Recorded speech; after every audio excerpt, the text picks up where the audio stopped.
Very good morning. అందరికీ వందనాలు తెలియజేస్తున్నా. గడిచిన రాత్రి కాలం అంతా దేవదేవుడు మనందరినీ ఆయన కృపలో భద్రపరచుకొని ఈ ఉదయకాలం మనందరికీ మరొక మంచి దినాన్ని ప్రసాదించిన విధానాన్ని కూడా దేవుడైన వందనాలు తెలియజేసుకుందాం. అలాగనే మీకు కూడా నా హృదయపూర్వక వందనాలు తెలియజేసుకుంటున్నా. యూట్యూబ్ ఛానల్లో చూస్తూ నాకు సహకరిస్తున్న ప్రతి ఒక్క కుటుంబానికి, ప్రతి ఒక్క బిడ్డకి నా హృదయపూర్వక వందనాలు తెలియజేసుకుంటున్నా. ఈరోజు ఉదయకాలపు వాగ్దానము జెఫ్తేషుకాండము 31వ అధ్యాయము 6వ వచనం. నీతో కూడా వచ్చేవాడు నీ దేవుడైన యెహోవాయే. నీతో కూడా వచ్చేవాడు నీ దేవుడైన యెహోవాయే. మనం ఎక్కడైనా పనుల మీద పోతున్నా, లేదా మన ఏదైనా అవసరం నిమిత్తమై వెళ్తున్నా, మన వెంబడి మన దేవుడు వస్తూనే ఉంటాడు. నీ దేవుడైన యెహోవా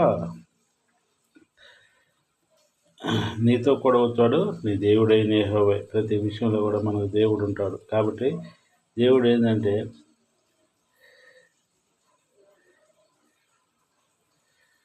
నిబ్బరం కలిగి ధైర్యముగా నుండి భయపడకుడి, వారిని చూచి దిగులు పడకుడి.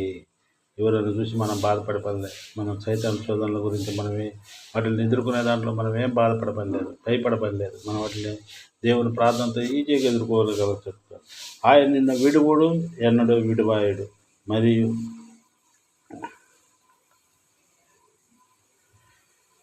నీ ముందులో నడుచువాడు యెహోవా, ఆయన నీకు తోడయుండును. ఆయన నిన్ను విడువడు, నిన్ను ఎడబాయడు. భయపడకము, విస్మయమందుకము. నీ ముందు నడుచువాడు యెహోవాయే. నువ్వు భయపడవసరం లేదు. నిన్ను విడువడు, నిన్ను ఎన్నడు ఎడబాయడు. కాబట్టి మనం దేవుడిని ప్రార్థన చేసుకొని మనం ప్రతి విషయంలో ముందుకు నడిస్తే దేవుడు మన వెంబటనే ఉంటాడు. మన ప్రతి విషయంలో మనం చేయి పెట్టి నడిపిస్తాడు. గొప్ప దేవుడు, అద్భుతకారుడు. వాగ్దానం చేసిన ఏదైనా వాగ్దానం చేస్తే తప్పక నెరవేర్చే దేవుడు మన దేవుడు. కాబట్టి మన దేవుడిని మనం నమ్ముకుందాం, దేవుని ప్రార్థనలో ఉందాం. అలాగనే ఆయన ఆశ్రయతరంగా నుండివాడు. ఆయన కార్యము సంపూర్ణము. కాబట్టి దేవుడు ఈ వాగ్దానాన్ని మనకి ఎంతగానో మనకి ఇచ్చి ఉన్నాడు. ఆ వాగ్దానం ప్రకారం మనం నడుచుకున్నాం. నీతో కూడా వచ్చేవాడు నీ దేవుడైన యెహోవా. నీ ముందు నడుచువాడు యెహోవా, ఆయన నీకు తోడయుండును. నువ్వు ప్రతి విషయంలో కూడా నీవు దేవుని ప్రార్థించండి, దేవుడిని అడగండి. దేవుడు ప్రతి విషయంలో మనకు తోడుగా ఉంటాడు. ప్రతి అవసరంలో మనల్ని ఆయన వెన్నంటూ ఉంటాడు. మన బిడ్డల విషయాల్లో కానీ, మన విషయాల్లో కానీ, మన ప్రతి అవసరం నిమిత్తంలో ఎంతో గొప్ప కార్యాలు, అద్భుత కార్యాలు చేస్తున్న దేవుడిని మనం నమ్ముకొని విశ్వాసంతో, అల్ప విశ్వాసం కాకుండా విశ్వాసంతో మనం దేవుడిని నమ్ముకుంటే ప్రతి విషయంలో మనల్ని ఆదరిస్తాడు. కాబట్టి దేవుడిని నమ్ముకుందాం. రెండవ వాగ్దానంగా జెఫ్తేషుకాండము 32వ అధ్యాయము. ఆయన నిర్దోషి నమ్ముకొనదగిన దేవుడు. ఆయన నమ్ముకొనదగిన దేవుడు. చూడండి, నీతో కూడా నడుచువాడు నీ దేవుడైన యెహోవాయే. ఆయన నమ్ముకునేదగిన దేవుడు. మనం దేవుడిని నమ్మొచ్చు పరిపూర్ణంగా.